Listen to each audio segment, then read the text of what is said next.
بسم اللہ الرحمن الرحیم سورۃ البقرہ آیت نمبر 30۔ وَإِذَا قَالَ رَبُّكَ لِلْمَلَائِكَةِ إِنِّي جَاعِلٌ فِي الْأَرْضِ خَلِيفَةً قَالُوا أَتَجْعَلُ فِيهَا مَن يُفْسِدُ فِيهَا وَيَسْفِكُ الدِّمَاءَ وَنَحْنُ نُسَبِّحُ بِحَمْدِكَ وَنُقَدِّسُ لَكَ قَالَ إِنِّي أَعْلَمُ مَا لَا تَعْلَمُونَ۔ ترجمہ کنز الایمان۔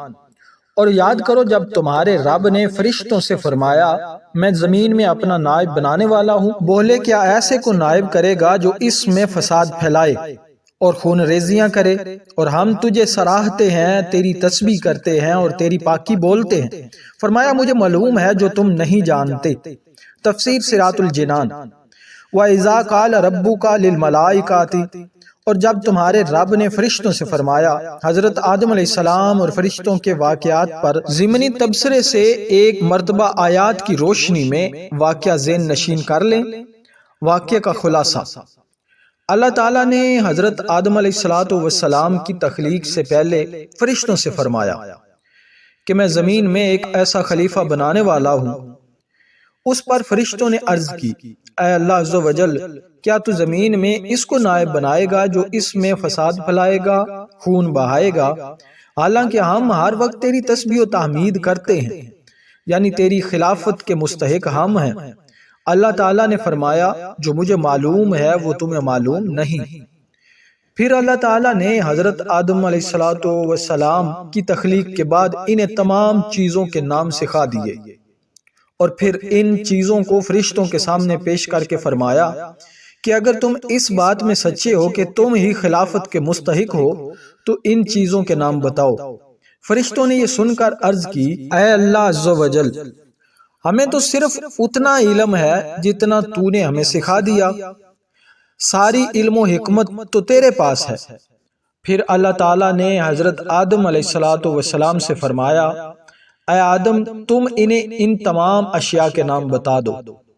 جب حضرت آدم علیہ السلام نے انہیں ان اشیاء کے نام بتا دیے تو اللہ تعالیٰ نے فرمایا، اے فرشتو، کیا میں نے تمہیں نہ کہا تھا کہ میں آسمانوں اور زمین کی تمام چھپی چیزیں جانتا ہوں اور میں تمہاری ظاہر اور کشیدہ باتوں کو جانتا ہوں۔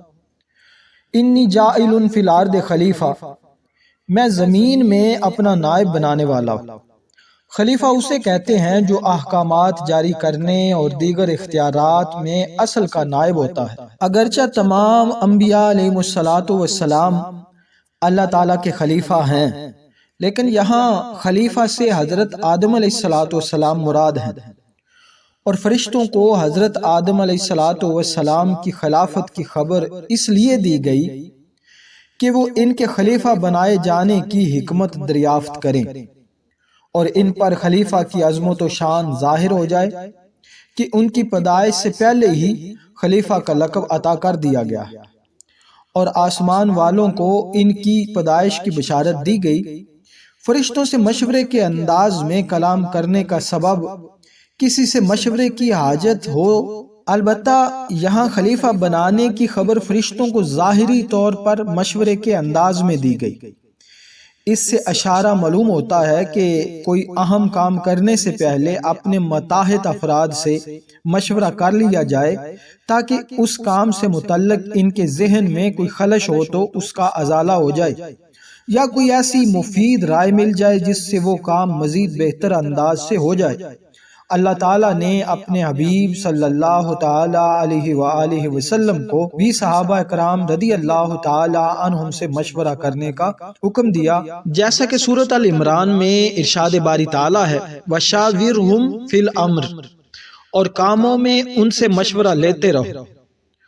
اور انصار صحابہ اکرام رضی اللہ تعالیٰ عنہم کا وصف بیان کرتے ہوئے ارشاد فرمایا، وَأَمْرُهُمْ شُورَىٰ بَيْنَهُمْ، اور ان کا کام ان کے بامی مشورے سے ہوتا ہے۔ حضرت انس بن مالک رضی اللہ تعالی عنہ سے روایت ہے، نبی اکرم صلی اللہ تعالی علیہ وآلہ وسلم نے ارشاد فرمایا، جس نے استخارہ کیا وہ نامراد نہیں ہوگا، اور جس نے مشورہ کیا وہ نادم نہیں ہوگا، اور جس نے میانہ روی کی وہ کنگال نہیں ہوگا۔ اتجعل فیہا من یفسد فیہا، کیا تو زمین میں اسے نائب بنائے گا جو اس میں فساد پھیلائے گا؟ اس کلام سے فرشتوں کا مقصد اعتراض کرنا نہ تھا، بلکہ اس سے اپنے تعجب کا اظہار اور خلیفہ بنانے کی حکمت دریافت کرنا تھا، اور انسانوں کی طرف فساد پھیلانے کو جو انہوں نے نسبت کی تو اس فساد کا علم انہیں یا تو صراحت کے ساتھ اللہ تعالیٰ کی طرف سے دیا گیا تھا، یا انہوں نے لوح محفوظ سے پڑھا تھا، اور یا انہوں نے جنات پر قیاس کیا تھا کیونکہ وہ زمین پر آباد تھے اور وہاں فسادات کرتے تھے۔ فرشتے کیا ہیں؟ فرشتے نوری مخلوق ہیں، گناہوں سے معصوم ہیں، اللہ تعالیٰ کے معزز و مکرم بندے ہیں، کھانے پینے مرد یا عورت ہونے سے پاک ہیں۔ فرشتوں کے بارے میں مزید تفصیل جاننے کے لیے بہار شریعت جلد نمبر 1 کے صفحہ 90 سے ملائکہ کا بیان مطالعہ فرمائیں۔ انی عالم، بے شک میں زیادہ جانتا ہوں۔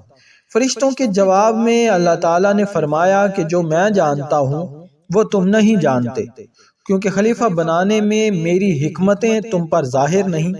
بات یہ ہے کہ انہی انسانوں میں انبیاء بھی ہوں گے، اولیاء بھی اور علماء، اور یہ حضرات علمی و عملی دونوں فضیلتوں کے جامع ہوں گے۔ اللہ تعالیٰ سے دعا ہے کہ اللہ عمل کی توفیق عطا فرمائے، آمین۔